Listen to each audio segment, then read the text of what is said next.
opinião dos nossos convidados é de inteira responsabilidade deles e não corresponde necessariamente à linha editorial da Brasil Central. Olá para você que nos acompanha, muito obrigado pelo carinho dessa audiência extraordinária que cresce a cada dia. Cresce porque você participa por meio do YouTube da TV Brasil Central, que está bombando. Estamos ao vivo também pela TV Alego, pela TV Brasil Central, pela RBC FM e pela Rádio Brasil Central AM. Uma ótima semana para você. O TBC Debate de hoje tem os seguintes destaques. Michele Bolsonaro critica a atual primeira-dama do Brasil por conta das viagens ao exterior ao lado de Lula. Tem viagem que a mulher não precisa estar junto. Vamos ficar um pouquinho mais no Brasil, trabalhar pelos brasileiros? Michele ainda ironizou a delação do ex-ajudante de ordens Mauro Cid, que a indicou como uma das incentivadoras de um suposto golpe. Eu? Incitando golpe? Com qual arma? Minha Bíblia poderosa? Aí sim. Você vai ver também, maioria da bancada goiana na Câmara dos Deputados avalia manter o voto contrário à reforma tributária que está de volta à casa. E senador de oposição que votou a favor da reforma tributária diz que a opção é sempre pelo melhor para o país. Ex-presidente Jair Bolsonaro critica esse tipo de posicionamento. Essas pessoas têm que sentir-se, eu não digo constrangida, mas elas têm que explicar por que votaram sim.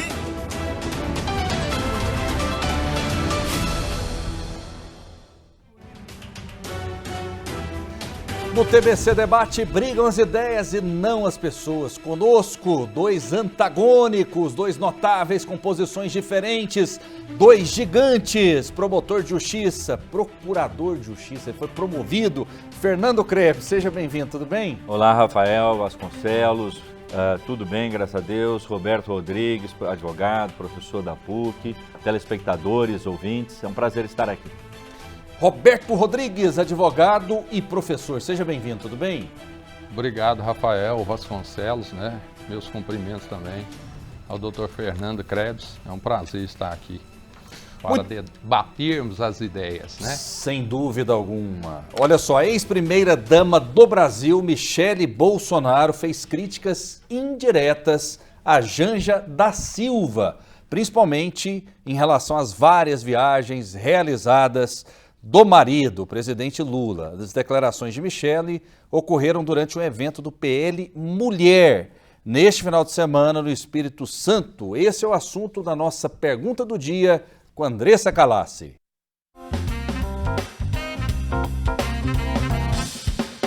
A ex-primeira-dama Michele Bolsonaro criticou a atual primeira-dama Janja durante um evento do PL Mulher no Espírito Santo. Sem citar nominalmente a esposa de Lula, Michele afirmou ter vocação para o trabalho, enquanto outras teriam apenas para viajar. Tem viagem que a mulher não precisa estar junto.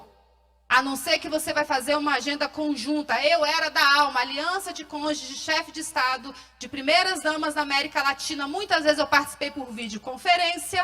A gente sabe o gasto que é levar uma mulher, a gente sabe que a logística é totalmente diferente. Vamos ficar um pouquinho mais no Brasil, trabalhar pelos brasileiros? Vamos? Vamos ficar no Brasil e trabalhar por quem precisa? Porque as políticas estão paradas. Em seguida, Michele fez uma citação a uma entrevista concedida por Janja à revista Ela, na semana passada. Na ocasião, a primeira-dama disse, abre aspas, não é porque eu sou a mulher do presidente que eu vou falar só de marca de batom, fecha aspas. Michele interpretou a fala de Janja como uma indireta. Como primeira-dama, não vendi batom não, tá? Tô vendendo batom agora, que sou empreendedora. Tô sentindo um toque de inveja, mas amém. Apoio que saia e seja empreendedora. Isso, mulher tem que empreender, mulher tem que trabalhar, mulher tem que ter seu dinheiro. Michele Bolsonaro já havia criticado Janja. Ela afirmou em outubro que a primeira-dama tem vocação para turistar, enquanto ela se empenhou no trabalho com pessoas com deficiência quando era primeira-dama. A diferença é que eu tenho vocação para esse trabalho.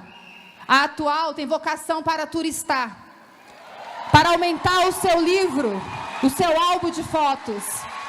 Diante dessa polêmica, eu deixo a seguinte pergunta para você de casa e para os debatedores. Lugar de primeira-dama é sempre ao lado do presidente? A semana começa polêmica. Procurador Fernando Krebs, qual a sua opinião? Essa disputa da atual primeira-dama, a Janja, e da ex-primeira-dama, Michele Bolsonaro, procurador.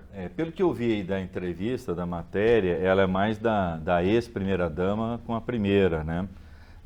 A pergunta é se o lugar da primeira-dama é sempre ao lado do presidente. Também ao lado do presidente, nem sempre com ele, né? É natural que ela o acompanhe em visitas oficiais ao exterior, assim como a ex também o fez em relação ao seu marido, né? Me parece que essa é uma questão menor, né? A gente tem questões bem mais importantes e relevantes para falar do que essa questão de disputa de batom, né? Agora, é importante que a mulher fale sobre conteúdo, né? E a primeira-dama parece ter muito conteúdo para dizer, né? Muito bem, vamos saber a opinião do Roberto Rodrigues, advogado e professor. Pensa diferente ou não? Quem está certo nessa história? Briga de mulheres, é meio complicado os homens entrarem, né, professor? Eu não vou ser partidário, né, nem para A nem para B, mas eu concordo com o doutor Fernando Krebs no sentido de que realmente nem sempre é necessário a mulher, a primeira-dama, acompanhar o presidente da República. E que se, como ela tem um papel político e principalmente humanitário, né, dentro do país, eu acho que esse trabalho deve prevalecer. E por ter passado 4 anos no governo Bolsonaro, a ex-primeira-dama Michele Bolsonaro fez um trabalho, para mim, muito importante, principalmente em relação aos deficientes. Hoje nós temos todas as matérias públicas onde há o tradutor de Libras, né? Isso foi introduzido de uma forma mais massificada no governo Bolsonaro e irradiou para os demais governos. Da mesma forma em relação à anencefalia. Então, aquelas crianças que são possuidores de anencefalia tinham somente uma ajuda, né? Não de forma legal, de forma duradoura, estatal, era muito mais momentânea. E passaram a ser, logicamente, não, como se fossem, no sentido de receberem uma pensão, né, vitalício. Então, eles passaram a ser pensionistas. E isso foi uma marca, o engajamento da ex-primeira-dama. Então, eu coaduno com o doutor Fernando Krebs, eu acho que tem que trabalhar em prol, principalmente as primeiras-damas, em prol do social e menos do bate-boca, né? Tem gente que critica muito a Janja pelas viagens, no momento complicado que o Rio Grande do Sul passava, né, região sul do país, a Janja um tanto quanto deslumbrada com essas viagens. É normal, procurador, esse deslumbramento? Afinal de contas, ela passa a ser, pelo menos simbolicamente, a mulher mais importante do país. Eu não vejo deslumbramento, né? E quando aconteceu o incidente no Rio Grande do Sul, né, o presidente Lula estava chegando em outro país com uma agenda previamente marcada, né? E nem por isso faltou assistência por parte do governo federal que ocorreu no Rio Grande do Sul, né? Então eu não vejo esse deslumbramento. Eu acho que isso é uma questão realmente menor, né? Se pegando em picuinhas, em coisas menores, né? Seria muito mais importante, por exemplo, discutir os problemas que nós estamos vivendo hoje com a questão do climática, né? Eu comentava com o Dr. Roberto Rodrigues que hoje, às 8 horas da manhã, na zona norte do Rio de Janeiro, a sensação térmica é de 52,7 graus Celsius. Né? E o calorão que a gente está tendo, aqui mesmo, antes de entrar na TBC, você quase morre ali fora. Né? E daí aqui, graças a Deus, tem ar-condicionado. Aí chega lá embaixo na recepção, tem os 2 cachorros, até eles estão lá recolhidos ali no ar-condicionado, porque não há Cristo que aguente. O que leva a isso? Né? É o desmatamento, não é? É a ganância das pessoas. Né? Então a gente tem que se preocupar com as coisas importantes, né? Estão se matando lá na faixa de Gaza, Israel com Hamas, morrendo um monte de crianças, de mulheres, de gente inocente e tal. Nós temos que se preocupar com coisa grave, com coisa importante. E não com essa brigaiada aí, que é uma coisa menor, né? Aonde vai parar essa história, doutor Roberto? nós não sabemos ainda, né? Mas realmente há uma discussão midiática na mídia, nas redes sociais, que realmente eu acho que nós temos pautas mais importantes. Nesse sentido, eu entendo que realmente é mais de cunho politiqueiro do que realmente de uma política em prol da sociedade brasileira. Vamos lá então, vamos a outros assuntos. O ex-presidente Jair Bolsonaro respondeu às críticas que sofreu por ter se reunido com o embaixador de Israel no Brasil, Daniel Zonshine. Segundo ele, o governo está com ciúmes. A atitude do embaixador de Israel em Brasília, Daniel Zonshine, de se reunir com Jair Bolsonaro foi considerada nos corredores do Itamaraty como uma quebra grave de protocolo, uma intromissão na política doméstica e uma relação complicada com um personagem público que está inelegível. Bolsonaro não tinha legitimidade para falar em nome do país. Bolsonaro afirma de maneira categórica que o encontro aconteceu por acaso, e essa é a versão também do embaixador de Israel. Começo essa rodada com o Roberto Rodrigues. Qual a sua opinião? Está rolando um ciúme? Quem tem razão? O governo federal ou o Bolsonaro nessa história? Eu não sei se realmente aí o ex-presidente conseguiu esse mérito aí de conseguir trazer os brasileiros que estavam na faixa de Gaza. Se ele conseguiu, eu acho que o mérito é dele. Eu entendo que, como ex-presidente, ele possui relações internacionais com vários países, com várias autoridades, e se ele usou desse meio em prol dos brasileiros, não há nenhum tipo de enriquecimento ilícito, não há nenhum tipo de favor espúrio. Eu entendo que o trabalho dele foi proativo. E eu acredito que o atual governo deve ter um posicionamento mais equidistante, né? Eu estou vendo algumas agressões ao governo de Israel, que eu acho desnecessário, que é um parceiro político e econômico do Brasil. E então eu acredito que o ex-presidente Bolsonaro fez um trabalho louvável. É o que eu acredito. Mesmo sem legitimidade. Mas o que ele estava? Ele não estava falando em nome do governo, estava fazendo uma interlocução em favor para que os brasileiros que estavam lá ou estão pudessem voltar ao seu país de origem, ao Brasil. Então, no meu modo de entender, qualquer um que tenha a possibilidade de ter acesso e facilitar por questões humanitárias essa volta dos brasileiros que estão presos, né, que estão impossibilitados de voltar ao país de origem, ao Brasil, eu acho que isso é produtivo e é louvável. Fernando Krebs, qual a sua visão sobre isso? Eu discordo completamente, até porque os brasileiros que estavam em Israel e quiseram ser deportados, retirados de Israel em razão da guerra com Hamas, eles foram retirados imediatamente, rapidamente, em tempo recorde, pelo governo brasileiro, não pelo Bolsonaro, não é? E com a aquiescência do governo de Israel.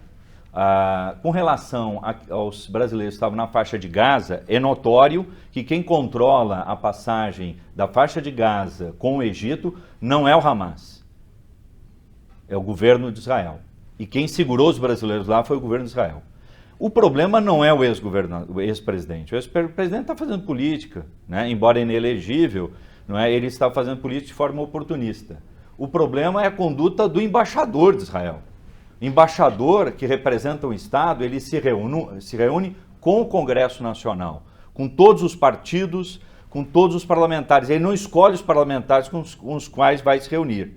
E ficou muito ruim para ele, porque fere a política internacional, a boa política internacional, se reunir com esse presidente e não com o presidente. Ele tem que se reunir com o presidente, ou com gente do governo, não é, com o ministro das Relações Exteriores, e não com esse presidente. Então ficou muito ruim ali, aquela situação, porque não foi encontro casual, como foi dito aqui.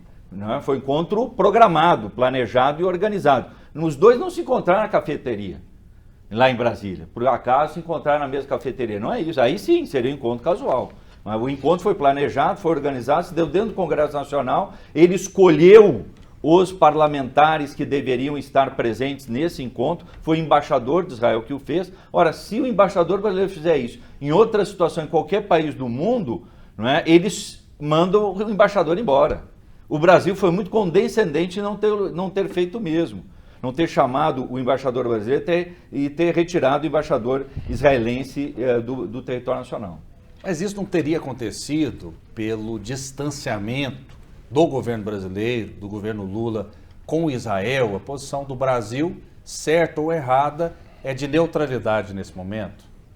Eu diria que ela não é de neutralidade, porque o Brasil fazia parte do Conselho de Segurança da ONU, defendia ali um cessar-fogo imediato na guerra absolutamente desigual entre Israel e Hamas. Não dá para comparar as forças armadas de Israel com a do Hamas. O Hamas não tem um tanque, não tem um avião, né? Os mísseis do Hamas não são inteligentes, são burros, né? Eles são, quase todos eles, abatidos pelo domo de ferro israelense. Não dá para comparar uma coisa com a outra. Primeiro que trata-se de uma organização paramilitar, o Hamas, né? E já o exército de Israel é um dos mais poderosos do planeta, financiado, né, e patrocinado e auxiliado diretamente pelos Estados Unidos, que deslocou só 2 frotas para as proximidades do conflito.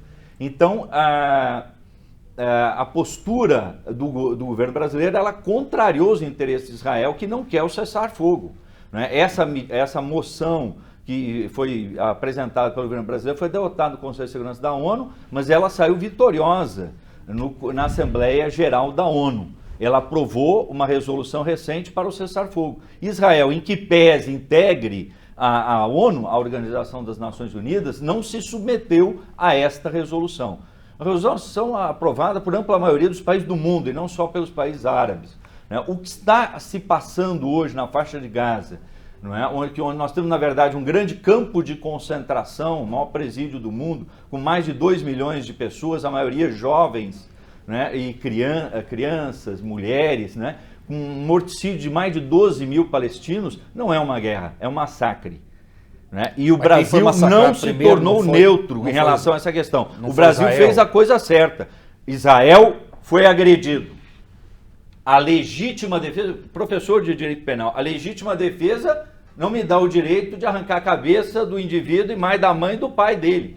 É só fazer cessar a agressão, não é, professor? Se eu recebo um tiro de revólver, eu dou outro tiro de revólver se eu tenho um revólver. Não vou dar um tiro de canhão. Não é verdade? Os meios têm que ser moderados. Direito penal, legítima defesa é isso. Agora, quando você extrapola da legítima defesa, aí não é mais legítima força defesa. Desproporcional. Absolutamente desproporcional. Além do mais, Rafael, você sabe muito bem que existe um muro, o muro da vergonha, que separa Israel da faixa de Gaza, com um monte de sistemas de segurança. Ora, isso já era suficiente para conter o Hamas. Aliás, se informa que o governo de Israel recebeu várias informações de que haveria um ataque pelo Hamas, e não fez. Um dos serviços secretos mais preparados do mundo não soube essa informação. Não é? E eu te digo, quem é que ganha com a guerra, se não a indústria da morte, os senhores da morte? Quanto custa uma bomba daquelas ali, um míssil, um avião? Não é? Quem é que ganha com isso? É a indústria da morte, a indústria bélica. E onde é que ela está situada? Onde é que se constrói isso? Onde é que está essa tecnologia, professor? Se não lá nos Estados Unidos. O senhor considera o Hamas um grupo terrorista? Tanto quanto Israel. A postura do governo de Israel é tão terrorista quanto o Hamas. Não podemos fazer diferença entre a criança de Israel e a criança palestina que está sendo morta. Quem está matando as crianças da Palestina não é o Hamas, é Israel.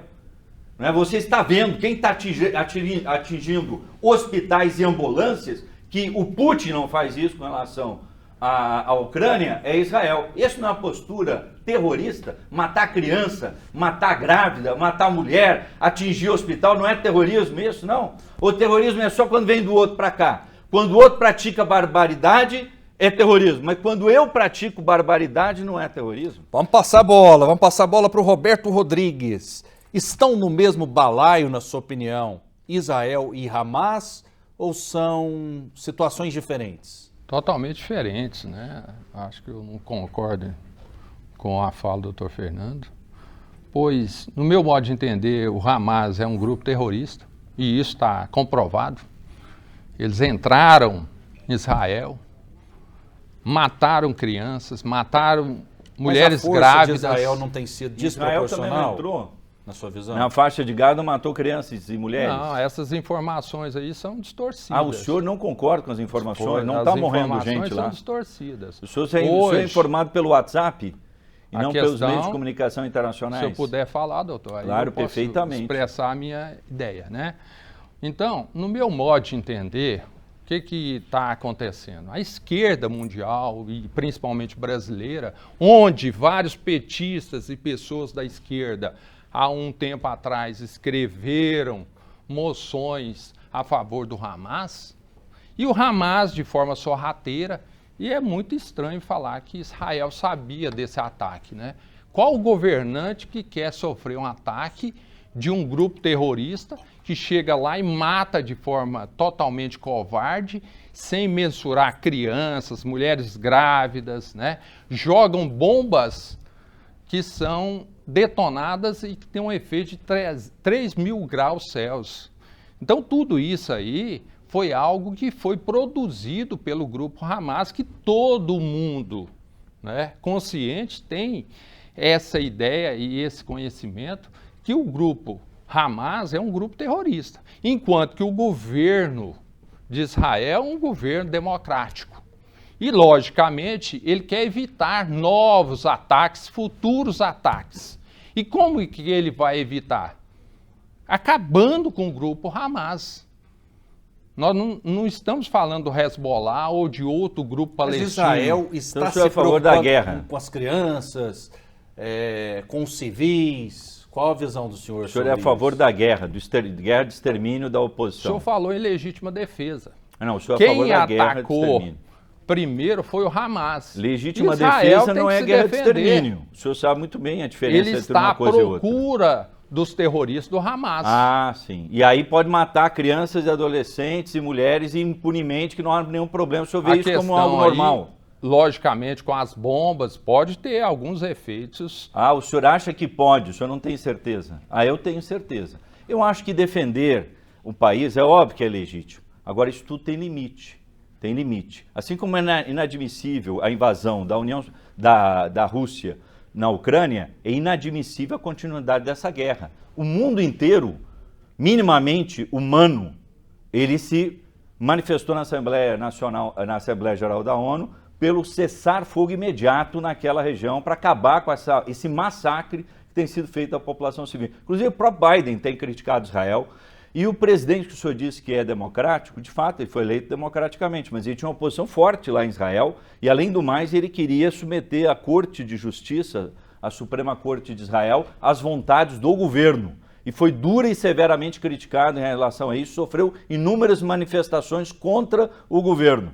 Agora, a guerra do Iraque também, que nós estamos procurando as armas químicas até hoje. Se inventou as armas químicas, os americanos inventaram, não acharam as armas químicas até hoje. O senhor acha que as guerras acontecem assim, só com princípios elevados e tal, que não há mentira? A verdade é a primeira vítima de uma guerra. Então, essas informações de que Israel havia sido informado sobre as movimentações do Hamas, elas são efetivas, são reais. Né? E elas com certeza vão se comprovar em breve. Né? Agora, elas não podem ser descartadas de imediato, não é? Que é o que o senhor está fazendo. E o senhor está admitindo o extermínio. Os judeus foram exterminados pelos nazistas, não todos eles, né? Tanto é que criaram o Estado de Israel.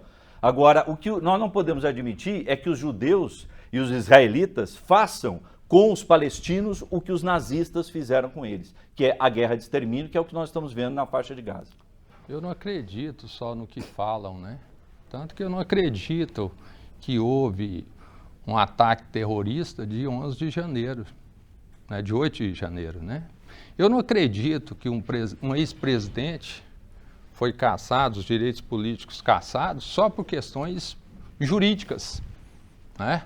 Eu não acredito, e aqui eu não ouço o doutor Fernando Krebs falar, que o Hamas mata homossexuais, mata negros, mata minorias. Eles não aceitam esse tipo de pessoas.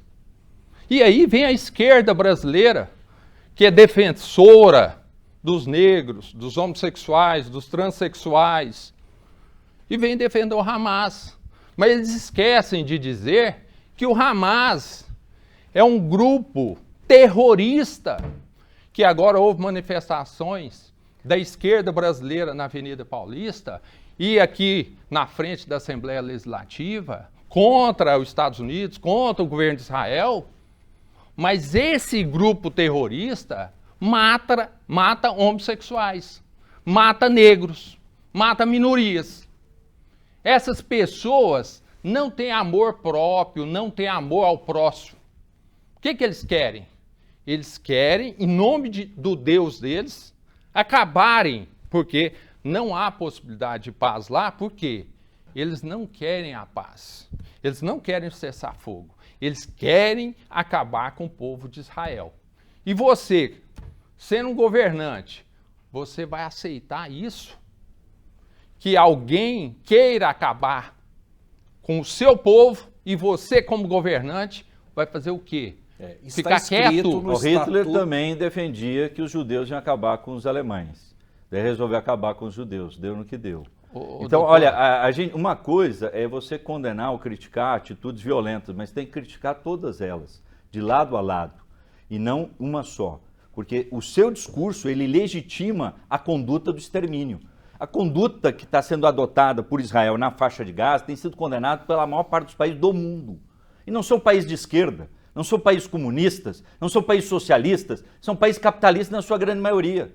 Inclusive o próprio presidente americano tem criticado a forma como Israel tem se defendido, que na verdade tem sido um massacre. E o senhor está legitimando um massacre. Então qual que é a diferença do discurso do senhor para com o discurso de Hitler? Que era o mesmo discurso que o senhor acabou de fazer. O senhor quer exterminar o adversário. O senhor não aceita conviver com o adversário. Onde é que há democracia nisso? Onde é que há direitos humanos no discurso do senhor? Eu fico chocado que o senhor é professor de uma universidade a defender uma posição tão radical quanto essa. O senhor devia colocar a mão na consciência e refletir e pensar no que o senhor está dizendo, porque o que o senhor está dizendo influencia os outros. Não é? E o senhor não pode defender o que está acontecendo, porque isso é de uma desumanidade ímpar. E eu tenho certeza que o senhor não é um homem desumano, o senhor é um homem dotado de princípios, não é? E o senhor defende os direitos humanos, o senhor não é contra isso, não é verdade? Lógico que não, doutor. Agora, eu acho que aí falar, né? Hoje está falando aí, ele acabou de falar que os Estados Unidos é contra, sendo que os Estados Unidos tem 2 porta-aviões lá, né? Os Estados Unidos não têm criticado as ações de Israel. Os Estados Unidos não está tem com 2 porta-aviões. Poupar as vidas civis. Eu estou inventando isso. Mas não estou falando que o senhor está inventando, eu estou falando que há muita conversa e o senhor esquece que esse grupo terrorista está matando crianças. Israel não está matando crianças. E outra coisa. O exército de Israel não está matando crianças. Mas não está atingindo hospitais. Doutor, não está atacando ambulâncias. Mas aí não pode ser um monólogo, né? Eu quero dizer o seguinte. Tem que se pautar pela verdade, pelos fatos. Os fatos são esses, os fatos não negam. Doutor, a verdade não é a do senhor, a minha verdade não é a do senhor. A verdade fática, estou falando verdade o senhor não pode negar a verdade fática e criar... A imprensa... O senhor não pode criar um mundo paralelo no WhatsApp. Me fala uma coisa, o senhor não sabe que o grupo Hamas, que está nas propostas deles acabarem com o povo de Israel? É verdade. Então, eu estou criando isso? Não, isso é verdade. Está no estatuto do Hamas. É verdade, eu não estou negando. O senhor acha que um grupo desse deve ser mantido incólume? Mas então deve exterminá-los. Paz e amor com eles? Mas a solução é exterminá-los? Ora, Israel os conteve durante muitos anos com sistemas de segurança, com a muralha aquela, né? Fizeram um muro tipo o muro de Berlim, fizeram lá também. Um monte de sistema de segurança e conteve qualquer ação do Hamas, entendeu? A solução é sempre a paz, nunca é a guerra. Nós temos que buscar a paz, por mais difícil que seja. Nós não podemos abandonar a possibilidade de se buscar a paz. Não é? Então, cessar fogo é o primeiro passo. Nós temos que cessar com barbarismo, porque a guerra é a barbárie. Vamos tentar contextualizar aqui rapidamente, né? Para o nosso público tentar entender uma guerra, um conflito, que é muito complexo, né? Por conta da Segunda Guerra Mundial, veio a necessidade da criação do Estado de Israel em 1948. Foi criado o Estado de Israel pela ONU. Exatamente, foi inclusive criado. com a participação do brasileiro Oswaldo Aranha. Exatamente. Naquele momento, a ONU, ela estabeleceu a criação do Estado palestino e do Estado de Israel. A Palestina não quis e tinha seus motivos, suas razões, e a gente não questiona isso. em hipótese alguma. E de lá para cá houve muitas guerras. O Hamas, esse grupo, na minha opinião, é opinião minha, terrorista, ele foi eleito pelo povo da Palestina para governar a faixa de Gaza, uma espécie de uma prefeitura paralela. E o objetivo de parte dos muçulmanos é que Israel não existe, isso é fato. Tanto é que vários atentados terroristas aconteceram no decorrer do mundo. As guerras entre como os dois, alvo, se deu razão disso. Como alvo sendo, por exemplo, os Estados Unidos, por meio do 11 de setembro de 2001, das Torres Gêmeas. Não tem nada a ver com o Hamas, né? Mas é o Hezbollah, mas é a mesma... Al-Qaeda, é o mesmo, nem pelo Hezbollah. Exatamente, Al-Qaeda, mas é a mesma ramificação, concorda? É o mesmo pensamento fundamentalista. O povo muçulmano, na sua maioria, é um povo muito correto, né? O povo árabe é um povo extraordinário. O povo muçulmano não é fundamentalista. Mas, exatamente, mas tem uma parte que é fundamentalista. Essa parte fundamentalista, ela quer exterminar Israel, que é a única democracia ali também. Agora, a gente pode discutir se a reação é desproporcional, né, de Israel. Isso a gente pode discutir. Agora, que não tem muita razão nessa história, eu não sei se vocês concordam comigo, porque... em muitas situações, os dois lados são extremados. Agora, quem começou foi o Hamas, não foi? Vamos voltar para a história. Quem começou o massacre? Então. Sim, mas vamos voltar para a história, então. São mais de 70 anos de história.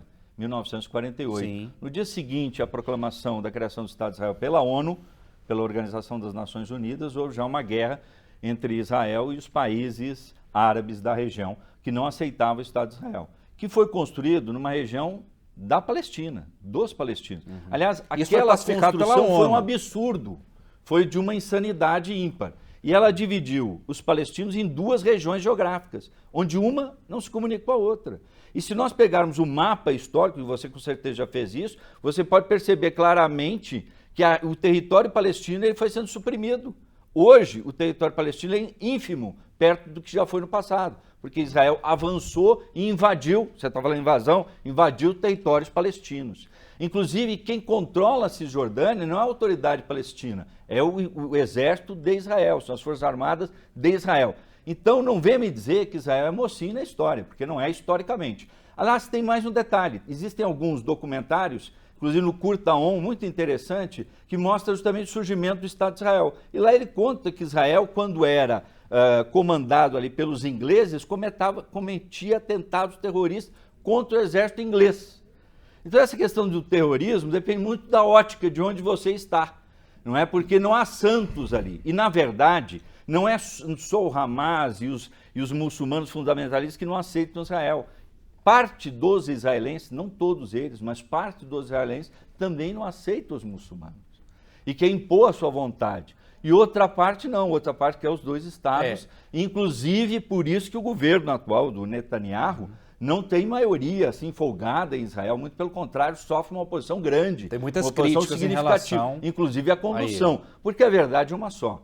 Se você pratica o mal vai te cobrar o preço no futuro. Uma coisa é a pessoa se defender, outra coisa é a maldade.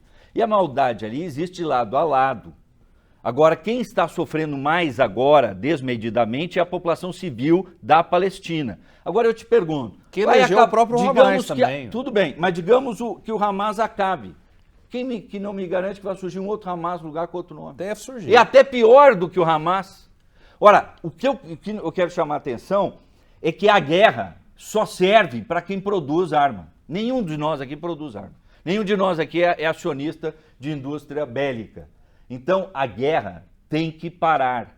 O que tem que triunfar é a paz e a diplomacia. Por mais difícil, eu acho que é muito difícil, eu concordo nisso, eu concordo com o senhor. Não é? Ter dois estados ali é muito complicado, muito difícil. Eu mesmo não vejo como resolver essa questão. Mas vamos ter que encontrar uma solução. Porque a solução tem que ser a paz. Doutor... A solução não pode ser a guerra e o extermínio de um povo em situação de inferioridade numérica, de inferioridade militar, que é o que está acontecendo. Como que eu vou sentar numa mesa, Rafael, doutor Fernando, para negociar uma paz? Não é o senhor, são os intermediários. É para isso que tem terceiros. Mas tem como os intermediários... Não, eu estou falando de forma figurada. Não sei Sim, se mas o senhor recebe no seu escritório 2 clientes, um brigando com o outro. O senhor não vai tentar intermediar? É o que eu quero acabar meu raciocínio. Como que eu vou negociar, sentar numa mesa de negociação, se a outra parte quer acabar comigo? Se na estrutura política, jurídica dela, qual que é o primeiro passo? Qual que é a primeira meta? Acabar com o povo de Israel. O senhor já fez E aí, como governante, como que eu vou ficar nessa situação? O senhor já deve ter não feito há o vácuo júri. de poder, não há vácuo de poder. Se não for Netanyahu, o presidente, o primeiro-ministro de Israel, vai ser outro. Ele tem que ser usado à força. Por quê? Porque do outro lado tem terroristas, e terroristas O senhor já negociam. fez júri, o senhor já deve ter defendido alguém que matou o outro. E que não morreu por descuido e foi uma tentativa de homicídio. Então, Mas são tem coisas solução diferentes, para né, quem se doutor? odeia. É Existe diferente. solução para povos que se odeiam. A diferente. solução é a paz e a diplomacia, não é a guerra. A culpa aí é do Israel, então. Não, a culpa é dos dois. Nessa história não tem Não, o mocinho. senhor culpou Israel. Não. Israel pelo excesso. Israel pelo excesso. Quem deu início foi o Hamas. Israel pelo excesso. Agora, ali não tem mocinho. Ali de terra, de santo, só a terra que tem esse nome. Porque, na verdade, santo ali a gente não vê. Mas Compreende? ninguém é santo. Eles se odeiam ali. Todos eles se odeiam. Essa que é a verdade. A grande maioria se odeia. Ali não é um lugar normal, é um lugar extremamente perigoso, violento. Então não tem santo nessa história.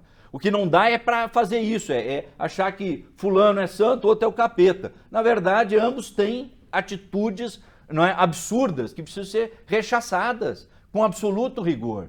Não é? E a solução é parar o massacre, é parar a carnificina, é tentar uma solução, porque qual que é a outra solução? Aumentar a guerra, invadir o Líbano, o sul do Líbano e brigar com o Hezbollah. Daqui a pouco o Irã joga uma bomba nuclear lá, que eu acho difícil, mas teoricamente é possível. Quer dizer, nós vamos admitir o aumento da escalada da violência e mais mortes.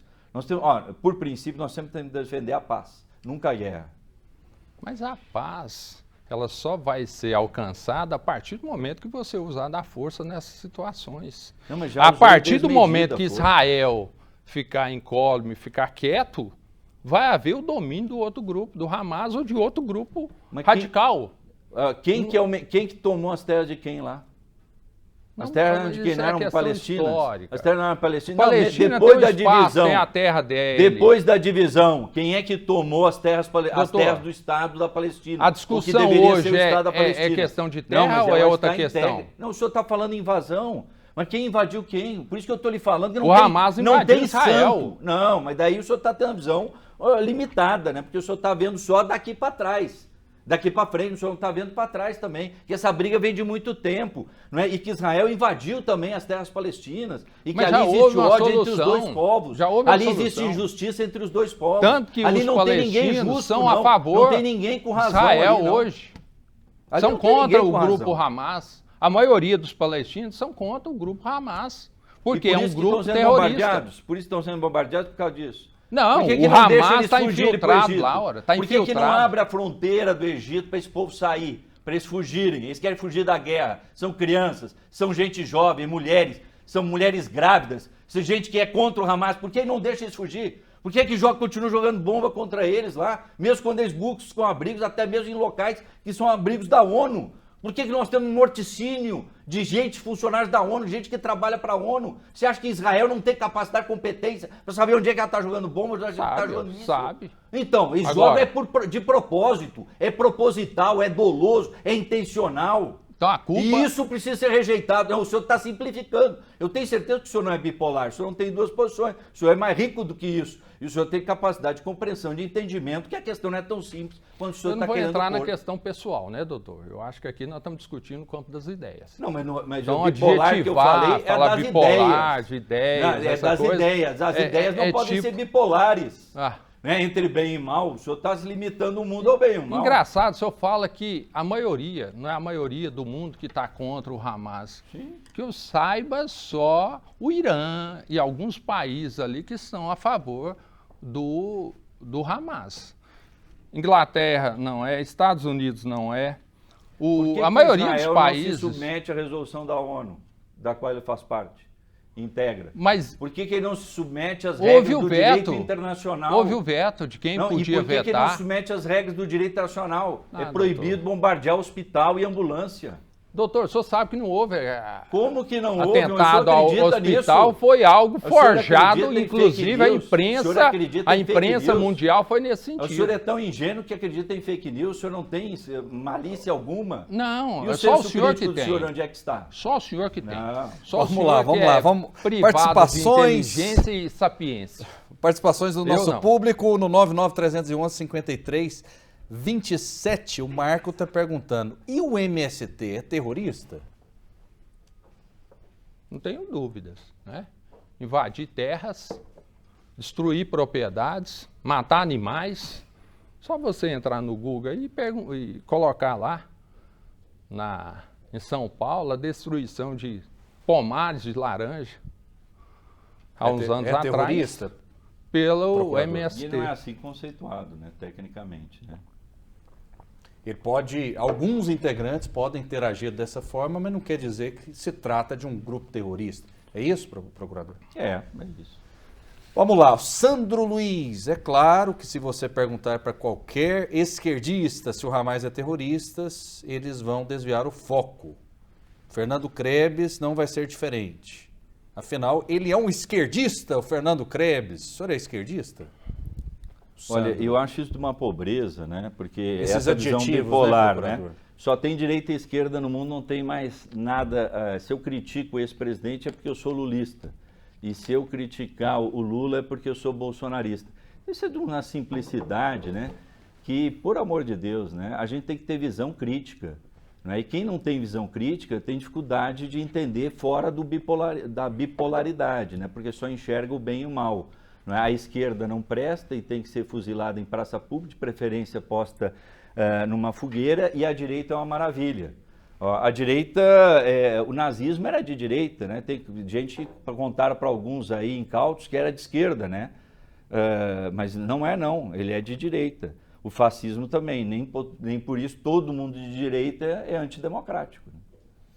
Muito bem, mais assuntos aqui no nosso programa. Olha só, a maior parte da bancada goiana na Câmara dos Deputados avalia manter o voto contra a reforma tributária, que está de volta à casa e pode ser levada à votação ainda nesta semana. Depois dos 9 votos contrários e 8 favoráveis em plenário, agora pelo menos 8 parlamentares confirmam a manutenção do posicionamento contra, enquanto 4 garantem voto a favor da proposta de emenda à Constituição. Adriano do Baldi e José Nelto, ambos do PP, que apoiaram a reforma, agora passam à indefinição com a avaliação de que as alterações aprovadas pelo Senado pioraram o texto. Uma virada de posição ocorre com o voto do deputado licenciado Célio Silveira, do MDB, que votou a favor da reforma, mas o suplente Márcio Correia, do MDB, que seguirá no exercício do mandato até a votação, adianta ser contra. Enfim, assunto reforma tributária. Afinal de contas, vou começar essa rodada com o professor Roberto Rodrigues. Qual a sua visão? Ela é boa ou ruim para o país, especialmente para Goiás? No meu modo de entender, pelo que eu já dei uma olhada, essa reforma tributária ela é nefasta para Goiás. E, inclusive, o atual governador, Ronaldo Caiado, tem feito um trabalho incessante em busca da melhoria desse projeto, dessa PEC, no sentido de realmente alterar e não fazer o que eles querem, né? Onde o estado de Goiás e principalmente os municípios goianos serão sacrificados. Isso está patente porque eles querem aumentar a taxa tributária, pode chegar até a 32%, seria a maior do mundo, e automaticamente, principalmente, tributando o consumo, né, no consumo e não na origem. Então, os estados como Goiás, que é um estado ainda pequeno, seria extremamente sacrificado e não poderia haver incentivos fiscais. Okay. Então, a proibição desses incentivos fiscais, logicamente, indústrias automobilísticas aqui de Goiás poderiam voltar para o eixo Rio-São Paulo, para o Sudeste, em detrimento da economia goiana. Reforma tributária, essa intervenção, né, do Senado. Qual a sua visão? Ela é boa para Goiás, boa para o Brasil ou não, promotor? Ela é boa para o Brasil, consequentemente ela é boa para Goiás, faz parte do país, né? Os incentivos fiscais, eles foram criados e idealizados para estimular e trazer empresas para regiões menos desenvolvidas durante um certo período até que elas fixassem ali as suas bases e gozassem de outros benefícios, como a situação estratégica, a centralidade, a questão da logística, enfim. Nós tivemos o caso da Ford, que saiu do Brasil mesmo com incentivos fiscais, né? E hoje só vende veículos importados no país, né? Ou seja, os incentivos fiscais também são questionáveis. Vamos pegar os incentivos fiscais da cadeia do frango, tem produzido ótimos resultados. Já os da cadeia do leite tem sido uma tragédia, tem empobrecido o produtor de leite da zona rural. Então, os incentivos fiscais, eles não podem ficar durando o resto da vida. Eles têm um prazo. Inclusive, a última lei que criou Pró-Goiás, né, ela também estabelece um limite de duração dos incentivos fiscais. As anteriores também o haviam feito, né? A reforma, ela basicamente simplifica e reduz a quantidade de tributos. O que ela não pode é aumentar a carga tributária, né? Quando se fala num tributo de 32%, é uma especulação, porque não há nada definido nesse sentido, né? Mas ainda assim, se fosse 32%, nós temos que analisar a carga tributária como um todo. O compromisso é não aumentar a carga tributária, mantê-la como está, simplificando a cobrança, reduzindo custos das empresas, você vai gerar empregos também. Tanto é que a maior parte dos empresários do Brasil e os estados brasileiros, os municípios brasileiros, são a favor da reforma tributária. Ela não é uma panaceia para todos os males e ela, obviamente, pode não ser a melhor possível, mas com certeza é um enorme avanço. Eu ouço falar em reforma tributária há mais de 30 anos, desde que me conheço por gente. Eu nunca tinha visto a reforma tributária. Achei que nunca ia sair. Finalmente saiu. Então vamos dar tempo para verificar se a reforma vai produzir os resultados esperados, né? E claro que mudanças poderão ser feitas no curso, né? A reforma não se esgota por si só e se houver equívocos, erros, eles podem ser corrigidos no trilhar, no caminhar. Ok, olha só, o ex-presidente Jair Bolsonaro criticou os senadores que se elegeram de verde e amarelo, mas voltaram com o PT na aprovação da PEC da reforma tributária. Na véspera da votação, o ex-presidente atuou pessoalmente entre os senadores para tentar derrotar o governo Lula na votação da PEC pelo Senado. O texto foi aprovado na última quarta-feira por 53 votos a 24 da casa. O senador Ciro Nogueira, que foi ministro da Casa Civil, e Eduardo Gomes, do PL do Tocantins, estão entre os aliados de Bolsonaro que votaram pela aprovação da PEC no Senado. Enfim, é um assunto que tem a movimentação aí, evidentemente, dos dois grandes líderes do país, políticos, Luiz Inácio Lula da Silva e Jair Bolsonaro. Vamos a mais um assunto? O número de invasões do movimento Sem Terra, somente nos 10 primeiros meses do governo Lula, já ultrapassa a soma dos últimos 4 anos da gestão Bolsonaro. A informação foi publicada pelo ex-presidente nas redes sociais. Bolsonaro destacou que em seu governo bateu o recorde histórico de títulos de terra entregues, sendo mais de 420 mil, mais que o somatório de todos os governos anteriores desde o início dos anos 2000. E destacou a opinião do ministro do Desenvolvimento Agrário do Lula, Paulo Teixeira. Ele disse ver as invasões de propriedades privadas como instrumento legítimo de pressão. Em entrevista ao jornal O Globo, o petista rebateu as críticas de que o governo Lula não tem agido para coibir invasões do MST.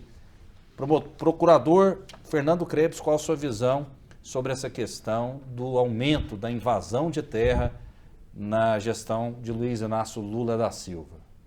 Conflitos sociais têm que ser resolvidos civilizadamente pelo direito, né? Não abala com repressão, né?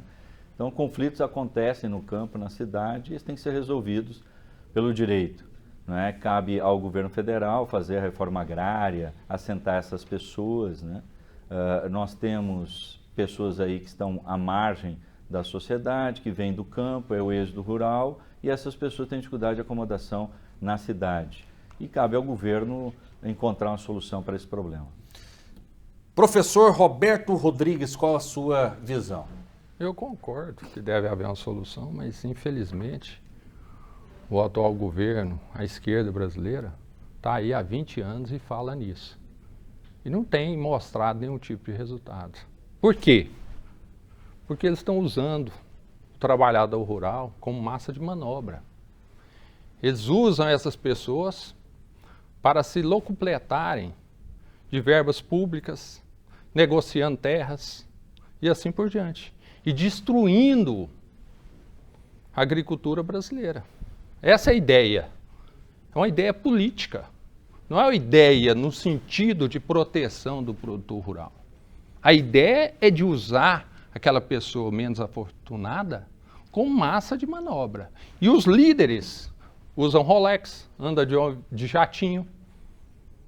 Ok, vamos lá. Mais notícias. Daniela Teixeira, advogada indicada por Lula para uma vaga de ministra do Superior Tribunal de Justiça, deve integrar a 5ª turma da corte, responsável por julgar os processos da Operação Lava Jato no tribunal. A informação é do jornal Folha de São Paulo. De acordo com o jornal, tanto Daniela Teixeira quanto o Planalto manifestaram interesse pela vaga. E o anúncio oficial deverá ser feito na semana que vem. O presidente Lula publicou no Diário Oficial as nomeações dos 3 magistrados indicados para o STJ e aprovado pelo Senado. Além da advogada, os desembargadores José Afrânio Vilela, de Minas Gerais, e Teodoro Silva Santos, do Ceará. Procurador Fernando Krebs, bons nomes? Eu confesso que eu não os conheço a fundo, né? Eu li um pouco sobre a ministra, que é mulher, que inclusive havia uma pressão para se escolher uma mulher, né? Que ela é advogada, né? Veio da OAB, né? Mas eu também não conheço. Né? O que eu lamento é que o governo não tenha já escolhido o chefe do Ministério Público Federal, né? Ele está adiando a escolha do novo Procurador-Geral da República, né? O que é uma medida equivocada, a meu juízo, né? Por parte da presidência, né? Já devia ter escolhido, porque o mandato acabou em setembro. Procurador, ou professor, qual a sua visão? Não, eu parabenizo, né, os 3. E eu acredito que a decisão foi boa no sentido de realmente escolher juristas, pessoas afetas ao direito e não políticos. Então eu acredito que vão fazer um bom trabalho. Ok. Vamos lá. Obrigado pelo poder de síntese de vocês. São muitos assuntos e a gente precisa avançar aqui. O ex-governador Ciro Gomes ironizou uma fala da ministra da Igualdade Racial, Aniele Franco, sobre a expressão buraco negro ser um termo racista.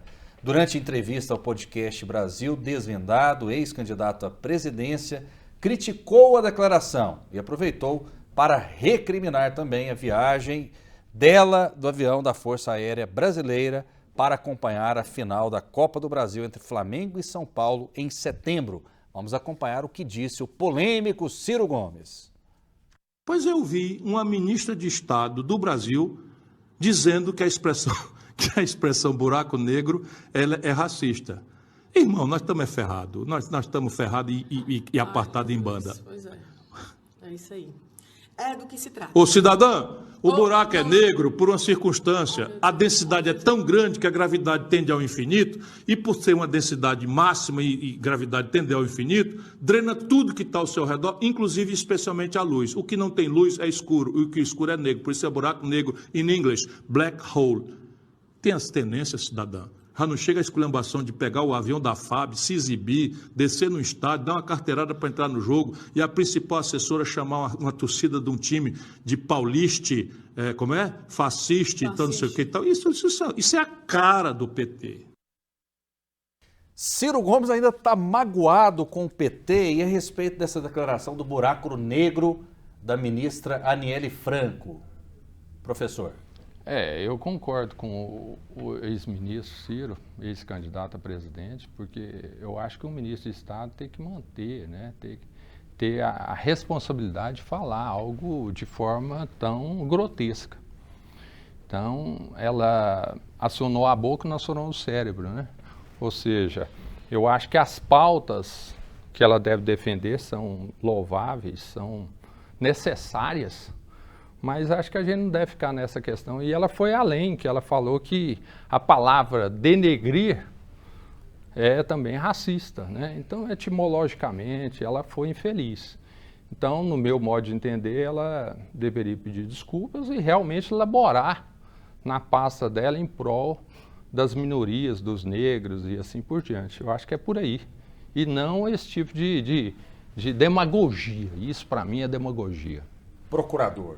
Eu não sei em que contexto que ela falou isso. Pode até ser, né? O Ciro puxou para o contexto da ciência.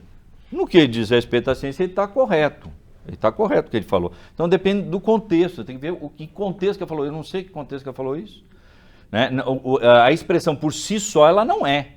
Compreende? Mas tem que ver em que contexto que foi dita essa expressão, eu não sei. O mundo não está chato demais também. Eu acho que sim, eu penso que sim. Eu também não... Eu acho que está enjoado, né? Porque daí tudo é racista. Eu não concordo com isso, entendeu? Daí eu sou de direita, entendeu? Extrema direita, sou bolsonarista. Compreende? Mas se eu disser assim, não, ela está certa. Ah, não, daí eu sou lulista, sou de esquerda. São os rótulos, né? Pelo amor de Deus. Eu também não gosto não dá, desses rótulos, não. Dizer o seguinte, demais, né? É esquerdista, debate, direitista. Né? Eu sou vítima disso também. Eu sou vítima disso. Eu não uso todos. Eu não uso todos. Então eu sou bolsonarista. Eu não vejo necessidade nenhuma de usar o todos, inclusive. Isso é ridículo. Tem mais detalhe. Todos e todas. Para mim, no todos...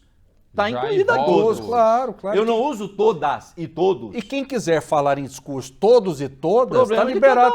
Está liberado também. Agora, a língua portuguesa ela é tão maravilhosa, eu aprendi tão rica. Todos. Sim. Mudou agora? Eu não estou sabendo, não estou na escola. Não, é porque existe uma linguagem paralela aí, dizendo correto. Que politicamente mas você adota correta. Se quiser, né? Não é obrigado a adotar. Exatamente. Né? Eu acho algo assim completamente estapafúrdio. Estapafúrdio também rotular. O promotor é esquerdista, o professor é direitista. Eu sou vítima aqui direto, né? E eu digo o seguinte, olha, eu sou chamado de bolsonarista, de esquerdista, de comunista, de taxista, de eletricista, mas o único ista que eu sou é jornalista, para que as pessoas em casa tirem as suas próprias conclusões. O clima tá leve, eu acho que vai pesar de novo, eu nem sei se a gente vai falar sobre esse assunto. Vamos falar, né? Rapidinho? Olha só. Um vídeo que circula na internet mostra o momento em que uma mulher árabe israelita recebe suposta ordem de deixar o país pelo exército de Israel. Por meio de redes sociais, a acusada, que não teve nome revelado, comemorou o ataque terrorista do Hamas em 7 de outubro. Na gravação, o soldado cita os crimes cometidos por ela e informa que será levada para viver em Gaza. Ela grita revoltada. Tem o sobe som aí?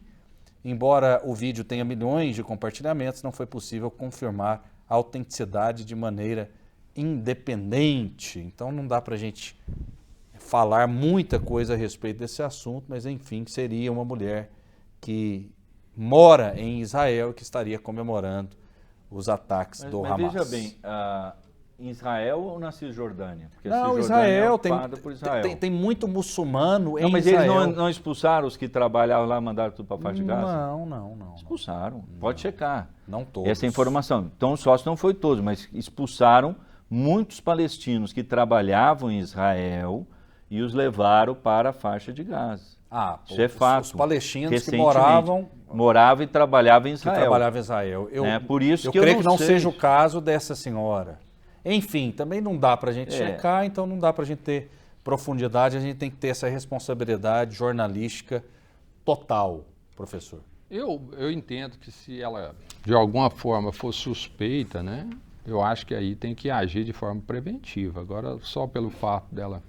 Mas a questão da expressão, de defender, num estágio como está Israel e o grupo Hamas na Palestina, eu acho que a questão é complicada. É melhor agir pela prevenção, né? É isso aí. Infelizmente o tempo acabou. Roberto Rodrigues, advogado e professor, muito obrigado. Eu que agradeço o convite, a participação do Dr. Fernando, né? E quero cumprimentar a todos os telespectadores da TBC. Fernando Krebs, procurador de Justiça, muito obrigado mais uma vez. Eu que agradeço o convite, peço escusas, né, ao professor Roberto Rodrigues, eu fui um pouco contundente, duro, mas é da minha natureza. Mas ela procura ser leal. Né? E se não for, também sou o primeiro a colocar a mão na palmatória, né? Ou seja, a pedir escusa. Então, acho que o importante é debater as ideias sem preconceitos e trabalhar em cima dos fatos, né? Um abraço para você também, Rafael, a todos os telespectadores e ouvintes da RBC AM FM. Muito obrigado, fiquem com Deus e até a próxima.